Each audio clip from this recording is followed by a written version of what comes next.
Mi nombre es Leonor Valverde. Tengo 78 años y nací en un pueblo que ya no existe en los mapas. Se llamaba El Refugio, aunque nadie encontraba allí descanso real. Desde que tengo uso de razón, he vivido en la misma casa. Una construcción de adobe, tejas desiguales y puertas que crujen como si sus bisagras contaran secretos. Aquí nacieron mis hijos. Aquí se murió mi madre. Aquí enterré a mi esposo. Aquí también aprendí que, a veces, el silencio es la única forma de supervivencia. No sé si he sido feliz. No sabría cómo responder eso sin dudar. Pero sí puedo decir que he sido fuerte. Y que durante décadas he llevado una verdad en los huesos, sin compartirla con nadie, ni siquiera con los que más se beneficiaron de mi silencio. La gente me ve como una vieja más del campo. Mis manos están llenas de manchas del sol y mis rodillas crujen al levantarme. Ya no cocino como antes, ni tengo la agilidad para andar descalza en el patio recogiendo limones como hacía en mis mejores años. Sin embargo, mi mente sigue siendo clara, y mis recuerdos son tan nítidos que a veces me asustan. En las noches largas, cuando el viento azota los ventanales como si quisiera reclamar algo olvidado, repaso escenas de mi vida como quien hojea un álbum sin fotos.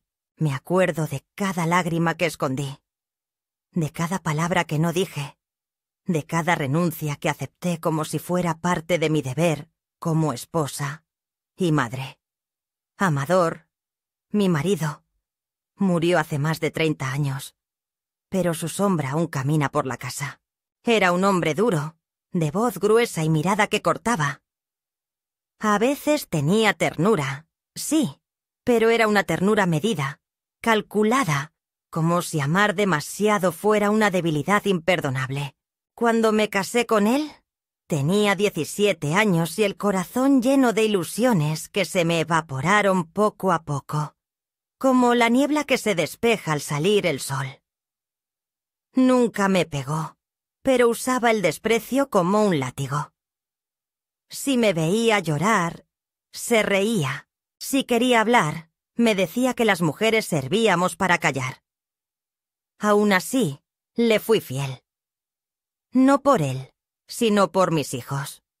Porque entendí desde temprano que, si yo me caía, todo se vendría abajo. Así que me mantuve en pie, incluso cuando el alma se me arrastraba por dentro. Tuve 3 hijos: Alejandro, Claudia y Martín. Cada uno distinto. Cada uno un espejo roto de alguna parte de mí. Los crié con más amor del que yo recibí nunca.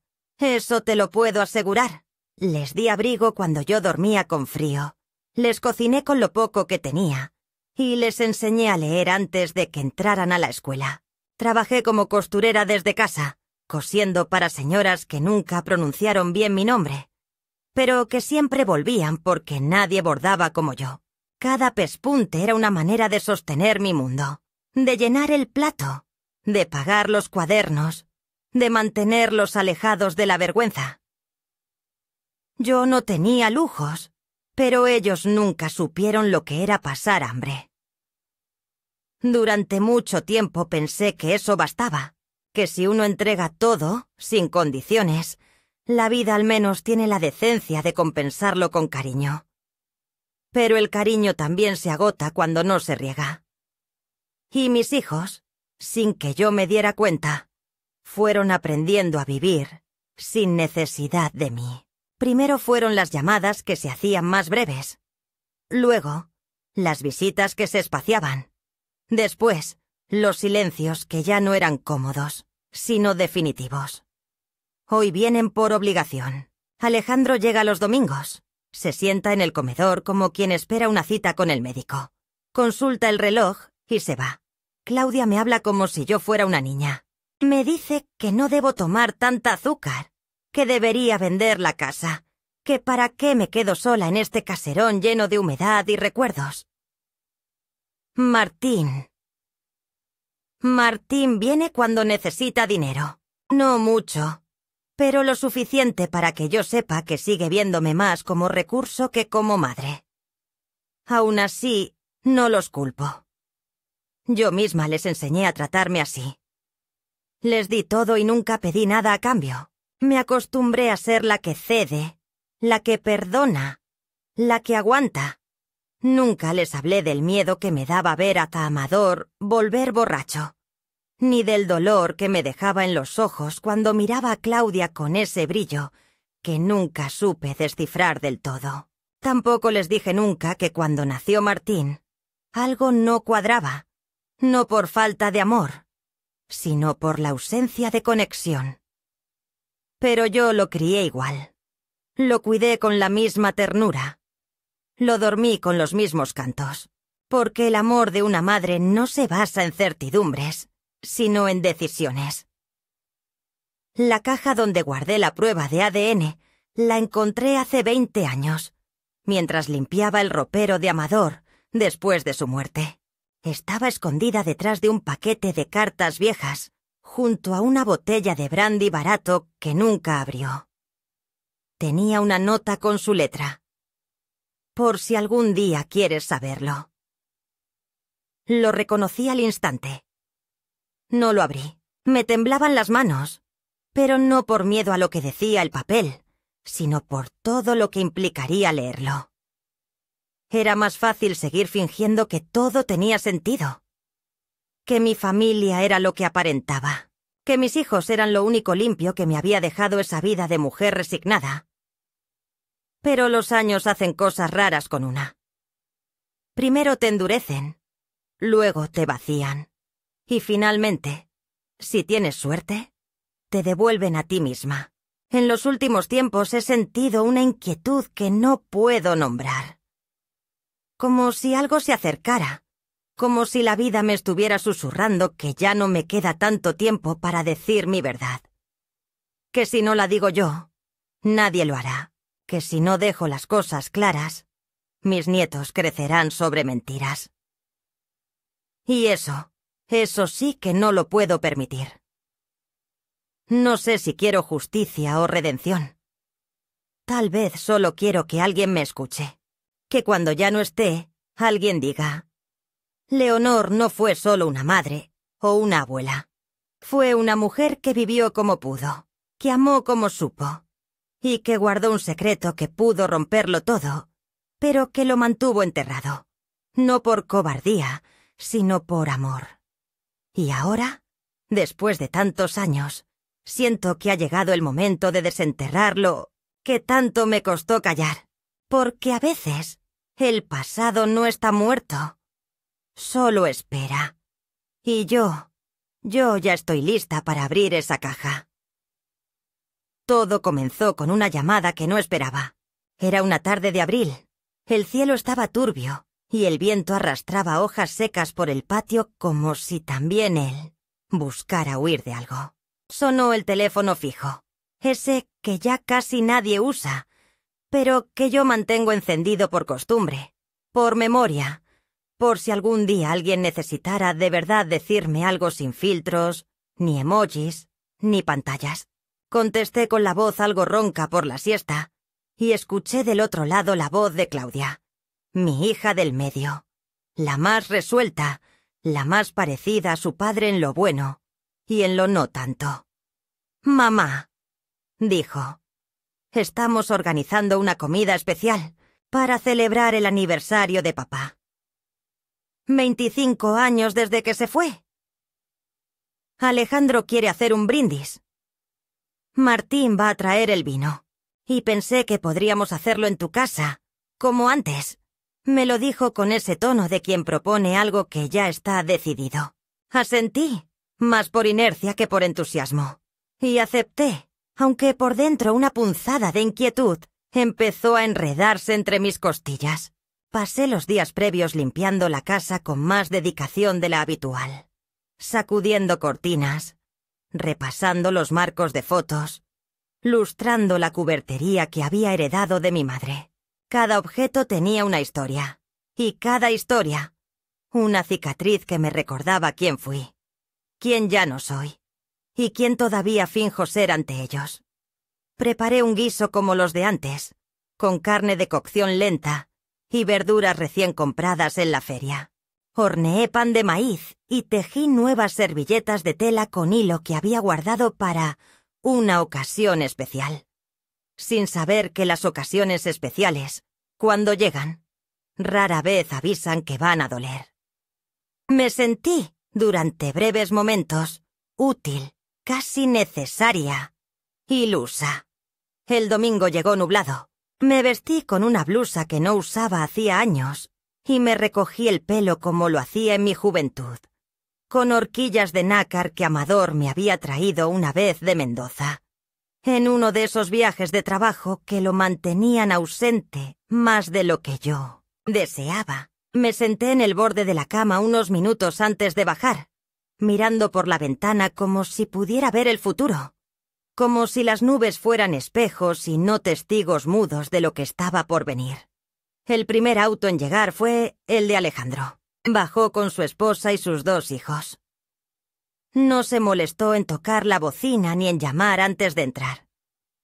Cruzaron la puerta como quien entra a un sitio prestado, con respeto fingido y prisa real. Le siguió Claudia, impecable como siempre, con un pastel en las manos y una bolsa con manteles que, según ella, iban mejor con la estética.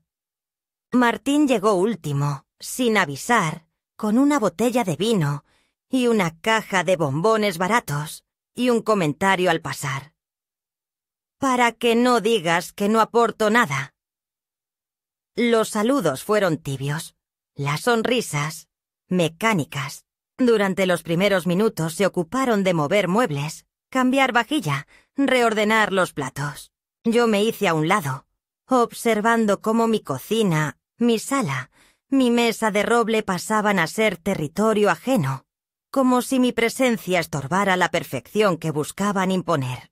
Alejandro, sin dirigirme apenas la palabra, colocó unas velas sobre la chimenea. Claudia reorganizaba las sillas como si el equilibrio de la velada dependiera de los ángulos exactos. Y Martín ya se había servido una copa de vino antes siquiera de comenzar a hablar de su padre. Cuando quise ofrecerles el guiso, Claudia me dijo con suavidad condescendiente: «Mejor que lo guardes, mamá. Pedimos empanadas gourmet. Más práctico, más moderno». Como si el aroma a ajo y laurel que llenaba la casa fuera una reliquia incómoda del pasado. Me senté en una esquina, como invitada de piedra en mi propia vida, y observé cómo brindaban por la memoria de Amador, cómo reían contando anécdotas que yo recordaba de forma distinta, menos graciosas, más dolidas. Alejandro habló con voz emocionada sobre lo mucho que les había enseñado su padre, sobre su ejemplo de rectitud y carácter. Claudia agregó que gracias a él habían aprendido lo que era el respeto, la familia, la estructura. Martín, entre risas, dijo que no le gustaba que le tocaran sus cosas, que era un hombre de silencios, pero que lo admiraba. Nadie me miró. Nadie me mencionó. Nadie recordó que fui yo la que mantuvo la estructura cuando él no estaba, cuando él gritaba, cuando él callaba demasiado. Entonces pasó.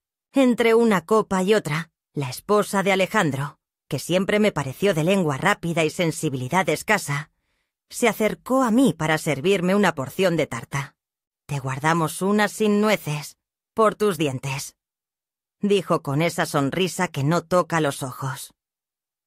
Y al pasar junto a Claudia, soltó algo que no sé si fue broma o torpeza. Menos mal que la abuela no es familia de sangre mía.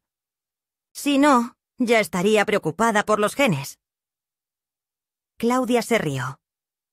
Alejandro también. Martín ni se inmutó. Y yo sentí un frío antiguo recorrerme la espalda. Un silencio denso se instaló en la habitación, pero nadie lo notó.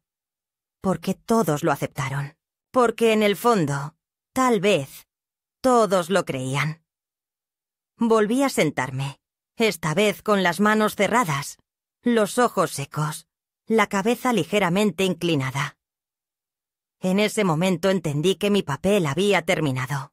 No porque yo lo decidiera, sino porque hacía años que me habían ido borrando de a poco, como quien pasa un trapo sobre un vidrio empañado, dejando solo lo que conviene. Ya no era la madre, ni la viuda digna de honores. Era apenas un recuerdo con delantal. Y esa frase, dicha entre risas y servilletas nuevas, había arrancado la venda que yo me había colocado con tanto esmero durante años. Esa noche, cuando todos se fueron, cuando la casa volvió a ser mía pero más vacía que nunca, subí lentamente al desván. Encendí la luz amarillenta y me acerqué al rincón donde guardo las cosas que no me animo a tirar. Entre fotos, cartas, pañuelos de lino y libretas con recetas, encontré la caja. La caja de metal con la tapa abollada, la que había escondido hace tantos años bajo las tablas del suelo, y que creí que moriría sin abrir. La coloqué sobre la mesa con una reverencia involuntaria, como si contuviera los restos de mi propia historia. Respiré hondo. Me temblaban las manos, pero no el corazón. Lo abrí. Dentro, aún intacto, estaba el sobre con el logotipo de un laboratorio de genética y una nota de Amador. Por si algún día te sirve saber la verdad. Y fue entonces cuando supe que todo iba a cambiar. Que no se trataba ya de heridas emocionales ni de desplantes modernos. Se trataba de algo más profundo, más visceral, más irrefutable. Porque a veces el pasado no muere. Se queda dormido, esperando que alguien lo despierte con una frase, con una burla, con un desere. Y esa frase había sido el disparo. El sobre estaba en mis manos. Y por primera vez, después de toda una vida, sentí que la verdad ya no era un peso, sino una llave. Nunca creí que algo tan liviano como un sobre pudiera pesar tanto entre los dedos. Lo sostuve toda la noche sin abrirlo. No dormí. No lloré. No prendí la radio, ni leí, ni bajé a calentar leche. Me senté en mi silla de costura, esa que lleva mi forma marcada en la madera y el almohadón, con la caja abierta sobre las piernas y el sobre encima, como una herida aún cerrada, como una bomba de tiempo sin cronómetro. En algún momento, quizá cerca del amanecer, lo abrí. No de forma dramática, no con lágrimas ni temblores, sino con una especie de cansancio antiguo, como quien finalmente se rinde ante lo inevitable. La hoja, amarilla por los años, decía lo que yo temía desde hace mucho tiempo, aunque nunca lo hubiera podido decir en voz alta. Alejandro no era hijo de Amador. Pero eso no era lo más doloroso. Lo realmente desgarrador fue leer lo que venía después, en una nota adjunta, con la misma letra dura de mi esposo. Tampoco Martín es tuyo. Me tomó varios minutos procesarlo. Alejandro no era hijo de él. Martín no era hijo mío. Y aún así, ambos eran nuestros. O lo habían sido. O yo había querido creerlo así. Me mareé. Me levanté despacio, con el papel aún en la mano, y bajé a la cocina a preparar café como si eso pudiera devolverme la lógica al mundo. Pero nada tenía sentido.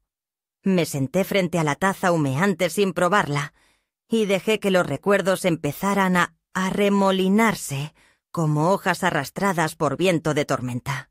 Alejandro, mi primogénito, nacido en medio de una guerra silenciosa entre Amador y yo, cuando apenas teníamos 5 años de casados, cuando ya el amor se nos había secado entre discusiones, entre ausencias prolongadas de él y llantos nocturnos míos. Yo había sospechado, siempre sospeché que él tenía otra.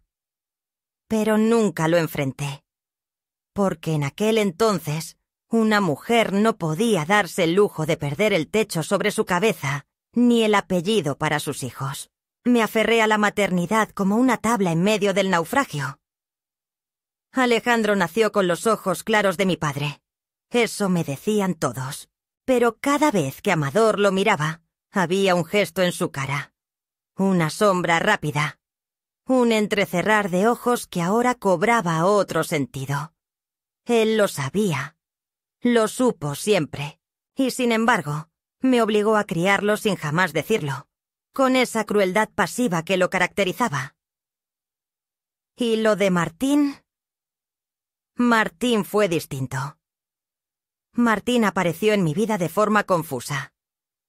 Nació en casa, sí, pero yo no estaba consciente del todo. Había perdido un embarazo unos meses antes, algo de lo que nunca hablé con nadie. Me dijeron que me desmayé, que hubo fiebre, que me trajeron al bebé al amanecer y que todo había salido bien.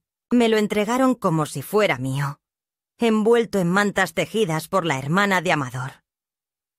Yo, débil, llorosa, adolorida y rota, lo abracé y me aferré a él como si ese niño fuera la única verdad que me quedaba.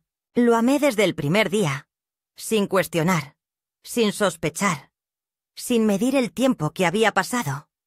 Ahora entiendo por qué nunca sentí ese vínculo físico, ese hilo de sangre que sentí con Claudia, mi única hija biológica compartida.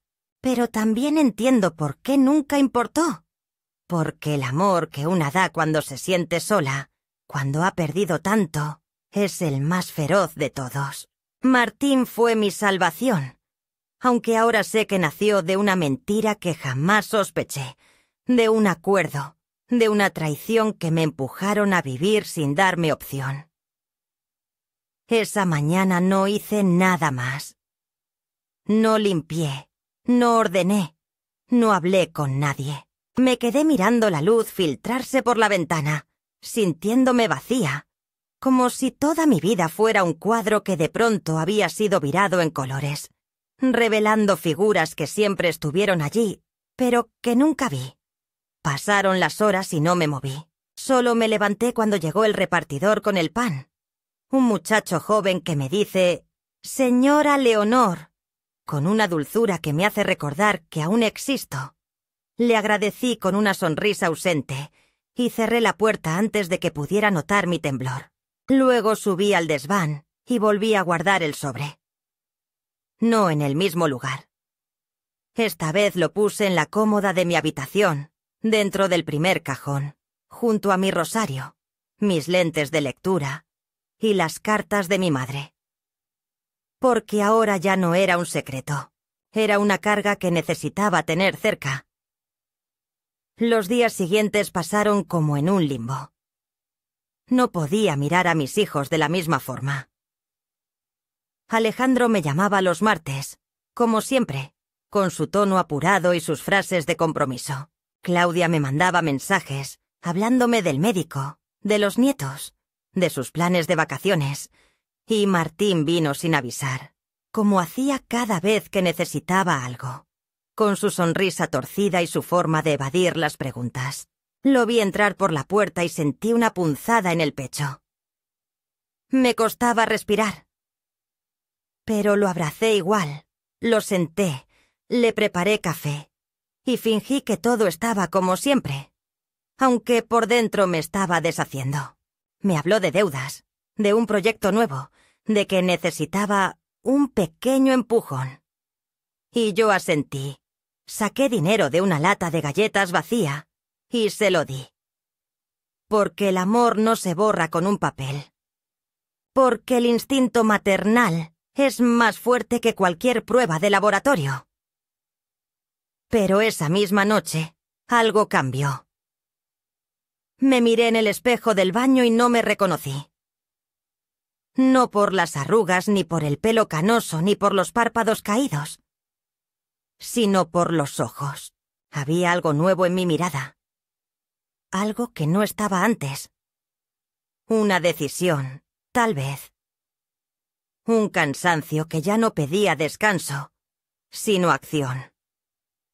Comprendí que no podía llevar esta verdad a la tumba, que no podía dejar que mis nietos heredaran una historia falsa, ni que mis hijos siguieran viviendo como si yo no contara, como si yo solo fuera el mueble que sostiene la foto de la familia feliz. Al día siguiente busqué una libreta nueva, de tapa dura, y empecé a escribir todo. Desde el principio. Con fechas, nombres, detalles, dudas, sospechas, silencios. Todo. Lo hice con letra clara, sin apuro. Como si cada palabra fuera una ofrenda, porque si iba sin enfrentar lo que venía, quería hacerlo con las armas limpias. Luego llamé a una notaría. Pedí una cita. Me atendió una mujer joven, que al principio me habló con esa condescendencia que se usa con los ancianos. Pero al ver mis papeles, mi calma y mi voz firme, se le borró la sonrisa y empezó a tomarme en serio. Le dejé copia de los documentos, del ADN, de mi testamento. Le pedí que me ayudara a reformularlo todo. Ya no quería que mis bienes se repartieran de manera automática. Quería que cada uno recibiera no lo que merecía, sino lo que necesitaba saber. Ella me miró, curiosa, pero no preguntó. Me dijo que podía hacerlo, y salí de ahí con una mezcla extraña de alivio y vértigo. El mundo seguía girando. Las calles estaban llenas. La gente iba y venía, ajena a la bomba que yo acababa de activar. Esa noche llovió fuerte. Me senté en el porche con una manta sobre los hombros y miré el agua correr por las canaletas. Recordé una frase que mi madre solía decir. Cuando el río suena, es porque alguien ya lloró antes. Me pregunté si ella también había guardado secretos, si yo era parte de una cadena de mujeres que callaban por amor, por miedo, por costumbre. Y me prometí que conmigo se rompía el ciclo. No sabía aún cómo lo iba a decir. No sabía si iba a convocarlos a todos o si lo escribiría en cartas, pero sabía que ya no podía deshacer lo que había descubierto. Y, más aún, sabía que no quería hacerlo. Porque aunque doliera, aunque rompiera lo poco que quedaba en pie, era mi derecho decir la verdad. Era mi historia también, y estaba cansada de que todos hablaran de Amador, de su legado, de su sombra, como si yo no se hubiera estado allí, cosiendo los bordes del desastre en silencio. La primera grieta ya se había abierto. El resto era cuestión de tiempo. La mañana siguiente amaneció con una claridad inusual, como si el cielo quisiera ofrecerme una tregua después de la tormenta interna que me había sacudido en los últimos días. Me senté en la cocina, con una taza de café entre las manos, observando cómo la luz del sol se filtraba por las cortinas, dibujando sombras danzantes sobre la mesa. Sentía una mezcla de calma y determinación, como si finalmente hubiera aceptado que la verdad, por dolorosa que fuera, debía salir a la luz. Decidí escribir cartas a cada uno de mis hijos. No sabía si tendría el valor de entregárselas en persona, pero necesitaba poner en palabras todo lo que había guardado durante tantos años. Tomé papel y pluma, y comencé con Alejandro. «Querido Alejandro», escribí, «siempre fuiste mi primer hijo, el que me enseñó lo que significaba amar sin medida. Aunque ahora sé que no compartes la sangre de Amador, eso nunca ha cambiado lo que siento por ti. Eres y siempre serás mi hijo, el que me dio la fuerza para seguir adelante cuando todo parecía desmoronarse». Luego escribí a Claudia, mi única hija biológica compartida con Amador. «Querida Claudia», comencé, «has sido mi compañera, mi confidente, la que siempre estuvo a mi lado. Sé que esta verdad puede sacudir los cimientos de nuestra familia, pero confío en que tu corazón sabrá comprender que todo lo que hice fue por amor y protección». Finalmente me dirigí a Martín. «Querido Martín», escribí con manos temblorosas, aunque ahora sé que no naciste de mi vientre. Eso nunca ha disminuido el amor que siento por ti. Te crié, te cuidé y te amé como a un hijo propio. Eres parte de mí y nada puede cambiar eso. Guardé las cartas en sobres y las coloqué en una caja junto con el resultado del ADN y una copia de mi testamento actualizado. Sabía que el momento de enfrentar a mis hijos se acercaba y quería estar preparada. Pasaron los días y finalmente decidí convocarlos a una reunión en casa. Les pedí que vinieran sin sus familias, solo nosotros, como en los viejos tiempos. El día señalado, la casa se llenó de una tensión palpable. Nos sentamos en la sala y, con voz firme, les entregué las cartas y la caja. El silencio se apoderó del ambiente mientras leían. Las expresiones en sus rostros pasaban del asombro al dolor, de la incredulidad a la comprensión. Cuando terminaron, Alejandro fue el primero en hablar. «Mamá», dijo con voz entrecortada, «esto no cambia nada para mí. Eres mi madre y siempre lo serás». Claudia asintió, con lágrimas en los ojos. «Te amo, mamá», susurró. Martín, sin embargo, se levantó sin decir palabra y salió de la casa. Su reacción me dolió profundamente, pero sabía que necesitaba tiempo para procesar todo. Esa noche me senté en el porche, mirando las estrellas. Sentía una mezcla de alivio y tristeza.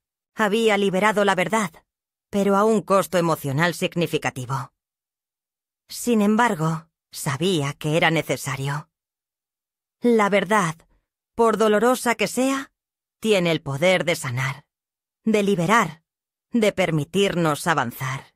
Y así, con el corazón más ligero, me preparé para enfrentar lo que viniera, con la certeza de que había hecho lo correcto.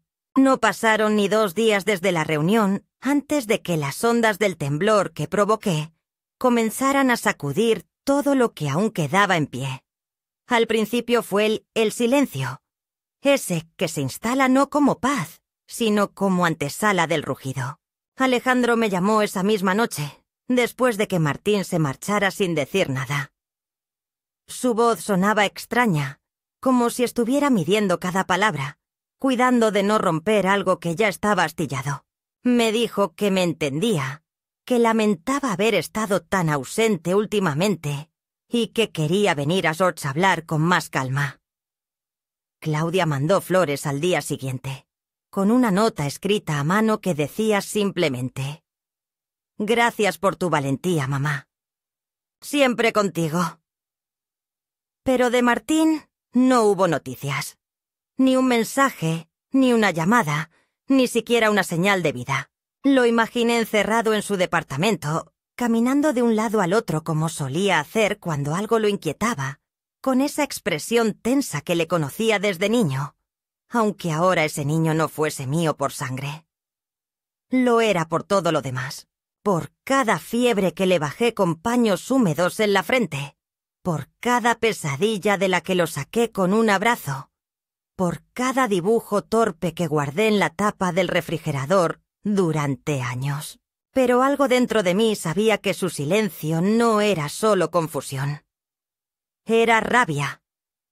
Era un proceso lento de combustión que, tarde o temprano, prendería fuego a lo que quedaba de vínculo entre nosotros. No me equivoqué.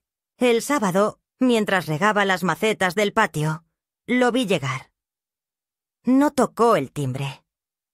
No esperó que lo invitara a pasar. Abrió la reja con la llave que aún conservaba, cruzó el jardín con paso firme y se plantó frente a mí como si fuera un extraño. Vestía su chaqueta de cuero, esa que siempre usaba cuando necesitaba sentirse invulnerable. Pero su voz, cuando habló, temblaba. «¿Por qué me lo ocultaste?» No hubo saludo, ni pausa, ni siquiera respiro. Solo esa pregunta, directa, cruda, como un golpe en el estómago. Apagué la manguera, dejé que el agua se encharcara hasta nuestros pies y lo miré con toda la serenidad que fui capaz de juntar. «Porque no lo sabía, Martín», respondí. «Hasta hace unos días yo creía que tú eras mi hijo. En todo sentido. No tenía idea de que...» Me interrumpió con un gesto brusco. «¿No tenías idea? ¿Y qué soy entonces? ¿Un error? ¿Una equivocación de maternidad? ¿Un niño abandonado que alguien te encajó sin que lo supieras?» Me dolió oírlo hablar así, con esa mezcla de desprecio y desesperación.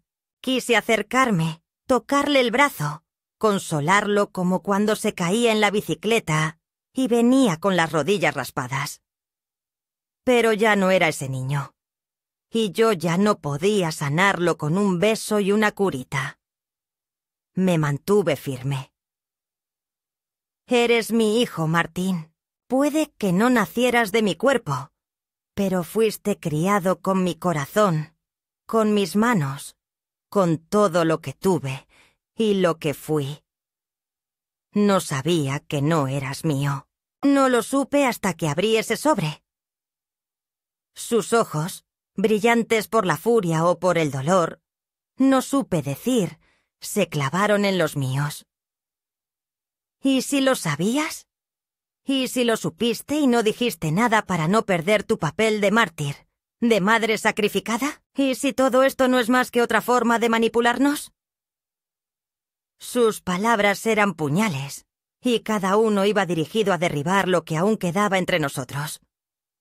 Negué con la cabeza, lenta, dolorosamente. «Si crees que esto me da algún poder sobre ustedes, estás equivocado. Lo que encontré me destrozó. No gané nada con esta verdad. Al contrario, perdí. Perdí la imagen que tenía de tu padre. Perdí la idea de una familia que creí que había construido. Y ahora estoy a punto de perderte a ti, lo único que me queda de aquellos años». Su rostro se quebró apenas por un instante, como una máscara que se resquebraja antes de volver a endurecerse. Se dio media vuelta y se fue sin decir más. Lo vi alejarse por el camino de tierra, con los hombros encogidos como si llevara un peso demasiado grande. No intenté detenerlo. A veces el amor también es saber cuándo no insistir. Esa noche no pude dormir. Caminé por la casa, acariciando los muebles, las fotos en las paredes, las pequeñas huellas que mis hijos habían dejado a lo largo de los años. Todo me parecía frágil, como si bastara un soplo para borrar cada memoria. Encendí una vela frente al retrato de mi madre y le hablé en voz baja. Le pedí guía, le pedí fuerzas y le pedí perdón. Porque aunque no lo supiera, quizá yo también había sido injusta. Al día siguiente, muy temprano, sonó el teléfono. Era Claudia. Su voz sonaba nerviosa. Me dijo que Martín había publicado un mensaje en redes sociales. No tengo redes, pero su tono me obligó a pedirle que me lo leyera. Mi vida entera fue una mentira. Ni siquiera mi madre es quien decía ser. Me criaron bajo engaños.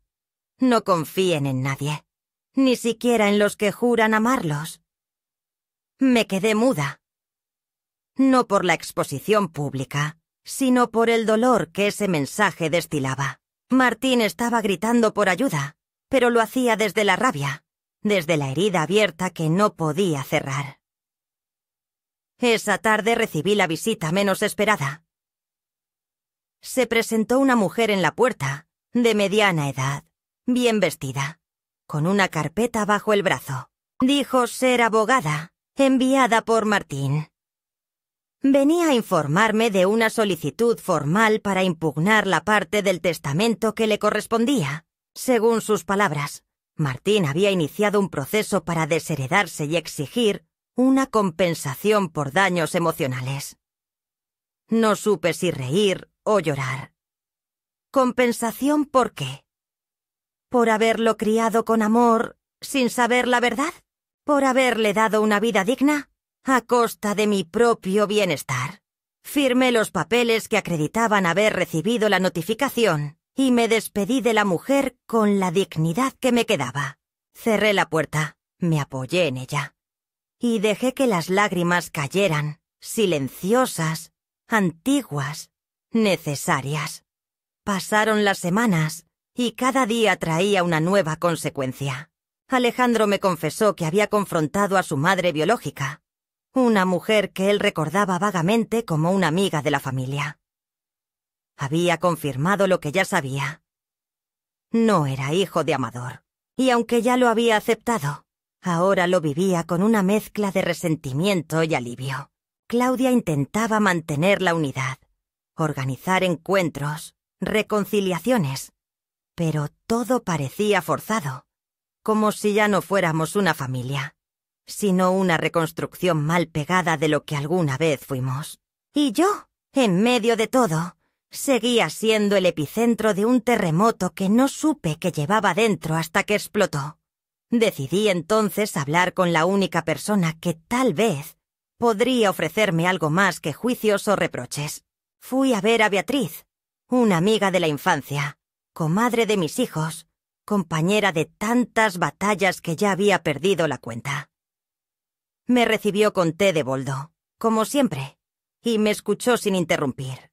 Cuando terminé, me miró con esos ojos sabios que solo da la edad, y dijo: «Leonor, tú no elegiste las mentiras, pero elegiste cargar con ellas. Eso te dio una autoridad que ahora otros te quieren quitar.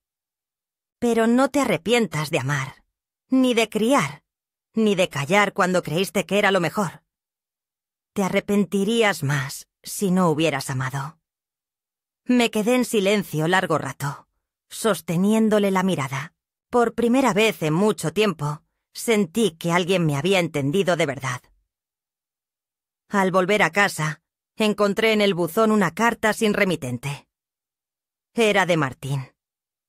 Reconocí su letra de inmediato. La abrí con manos temblorosas. Era breve. «Mamá, perdón por todo. No sé quién soy, pero sé que fui feliz en tus brazos. Necesito tiempo. Martín». Me senté en la escalera, con el papel entre las manos, y lloré.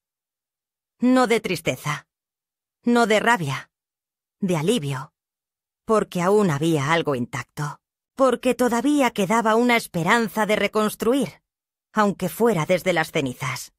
Ese día supe que la guerra no había terminado, pero también supe que no estaba sola, que había hecho lo correcto, que aunque el precio fuera alto, la verdad me había devuelto algo que creía perdido: la dignidad.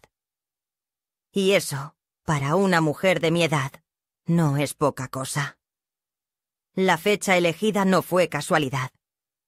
Elegí un domingo, el mismo día que Alejandro solía venir a visitarme, el mismo día en que el aire del campo parecía más ligero, y las campanas de la iglesia marcaban la hora con una solemnidad que me recordaba que el tiempo, por mucho que uno intente ignorarlo, no deja de avanzar. Pedí que vinieran todos, sin excusas, sin acompañantes. Les dije que necesitaba cerrar un capítulo y que no era una invitación, sino una necesidad. Llegaron uno por uno, con expresiones que mezclaban expectativa, incomodidad y esa forma sutil de reproche que uno guarda cuando no sabe si está juntos a punto de reconciliarse o de romper lo poco que queda. Alejandro fue el primero, con una carpeta bajo el brazo, como si viniera preparado para una asamblea familiar.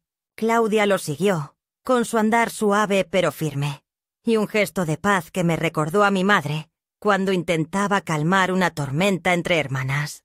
Martín llegó último, solo, con los ojos hundidos y el rostro que ya no buscaba pelea, sino respuestas. Los recibí en la sala, donde había dispuesto 4 sillas enfrentadas, como si fuéramos a presenciar una pequeña obra. En el centro, una mesa baja con 3 sobres, uno para cada uno, y una caja cerrada con llave. No hablé enseguida. Los observé, uno a uno, intentando grabar en mi memoria sus rostros, no como los hijos que crié, sino como los adultos que ahora eran, con sus dudas, sus miedos, sus decepciones y sus heridas. Cuando por fin hablé, mi voz no tembló. Les dije que durante toda mi vida había guardado secretos que no me pertenecían, que había vivido con verdades a medias no por cobardía, sino por amor, por miedo a destruir lo que tanto me costó construir. Les dije que cada uno de ellos había sido deseado, amado, protegido, aunque no todos hubieran llegado a mí de la misma forma. Les recordé que no hay manual para ser madre, y mucho menos cuando una se ve obligada a criar desde el silencio, desde el sacrificio constante, desde la renuncia de una misma. Abrí la caja y saqué el testamento. Lo leí en voz alta, con calma, dejando que cada palabra se asentara como polvo sobre muebles viejos. En él declaraba que la casa, la tierra, los ahorros y todo lo que aún tuviera valor no serían repartidos en partes iguales, ni según la sangre, ni por antigüedad, sino por actos, que a Alejandro le dejaba la tierra del fondo, esa donde solía jugar con sus hijos, porque siempre respetó los límites aunque le costara entender los silencios, que a Claudia le dejaba la casa, porque fue ella quien mantuvo encendida la luz de la familia cuando los otros se alejaban, y porque en su voz siempre encontré un puente. Y a Martín no le dejaba una propiedad ni dinero, sino las cartas, los álbumes, las grabaciones de su infancia, todo aquello que demostraba que fue amado más allá de la sangre, que su historia no empezaba ni terminaba con un resultado de ADN. Les dije que podían aceptarlo o rechazarlo, pero que esa era mi voluntad. No como castigo ni premio, sino como una forma de cerrar con dignidad una vida que había sido más dura de lo que ellos sabían. Martín se levantó primero, caminó hacia mí con los ojos vidriosos y me abrazó. No dijo nada. Solo me abrazó, largo, apretado, como cuando era niño y se caía jugando y venía corriendo a refugiarse en mis brazos. Alejandro suspiró, y tras unos segundos de silencio, dijo que aceptaba, pero que quería que todos supieran que no necesitaba nada más que la verdad que por fin tenía. Claudia lloraba en silencio, y en sus lágrimas no había dolor, sino alivio. Por primera vez en mucho tiempo sentí que no estaba sola, que mi verdad, por más dura que fuera, había sembrado algo nuevo entre nosotros. No armonía perfecta, ni felicidad instantánea, sino una honestidad que nos unía de forma distinta, como si por fin pudiéramos mirarnos sin máscaras, sin deberes forzados, sin narrativas heredadas. Entonces, como último gesto, saqué 3 fotos antiguas. Una de cada uno, cuando eran pequeños, felices, ajenos a todo. Las puse sobre la mesa. Esto es lo único que quiero que conserven sin condiciones, les dije. Recuerden que antes de los reproches, de las diferencias, del rencor, fuimos una familia. No perfecta, pero real. Nadie respondió. No hacía falta. Lo que tenía que decir ya estaba dicho. Lo que no podía decirse flotaba en el aire, como los aromas de los domingos antiguos, como las risas de una infancia que ninguno de nosotros podía recuperar, pero que al menos podíamos honrar. Esa noche, cuando todos se habían ido, salí al patio con una manta sobre los hombros y me senté frente al limonero. La luna estaba llena y el aire olía a tierra mojada.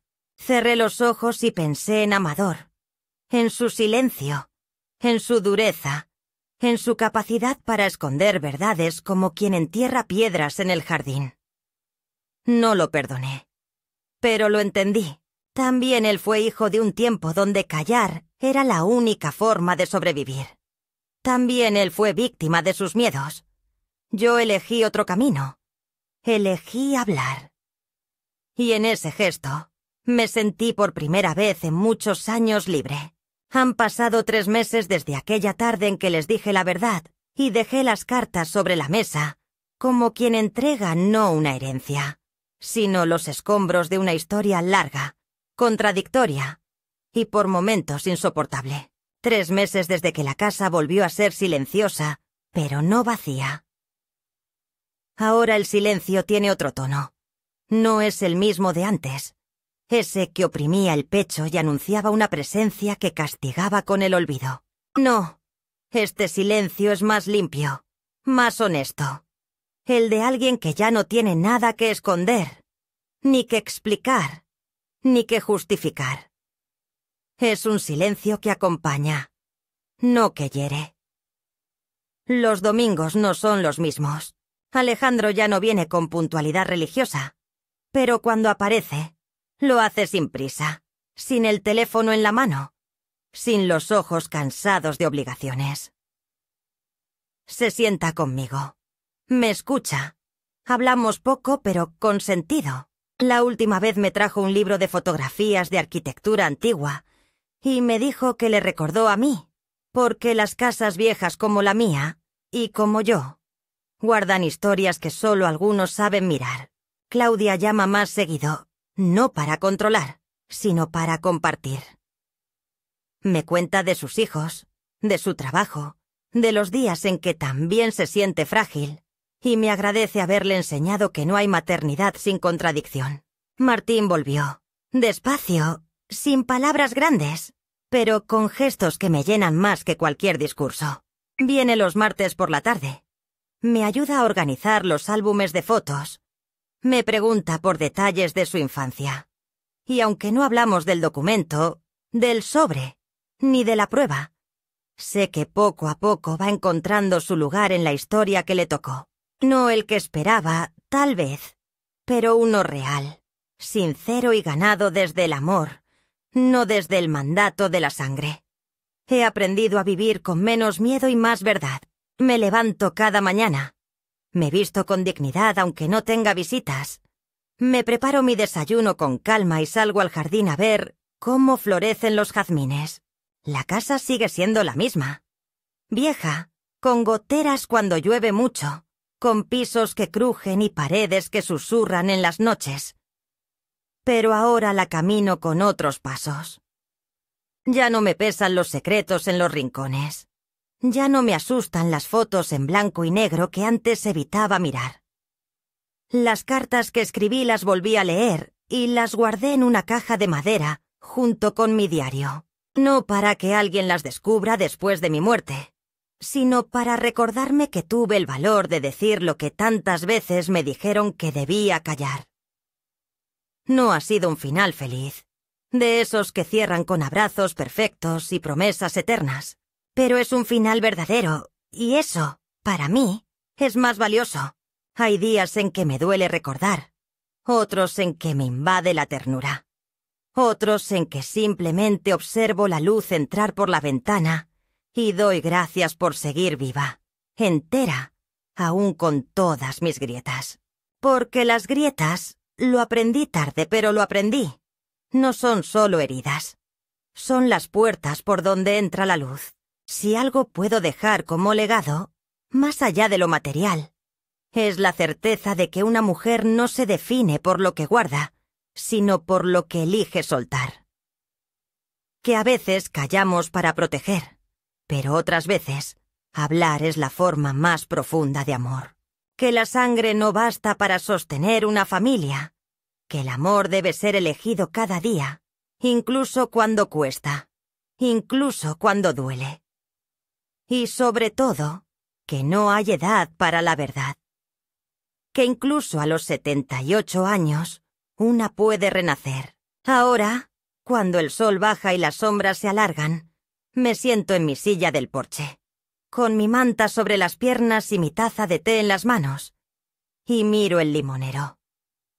Ya no da tantos frutos, pero sigue en pie, terco, hermoso, lleno de historia, como yo, como tantas otras mujeres que amaron en silencio, y un día, simplemente, decidieron hablar.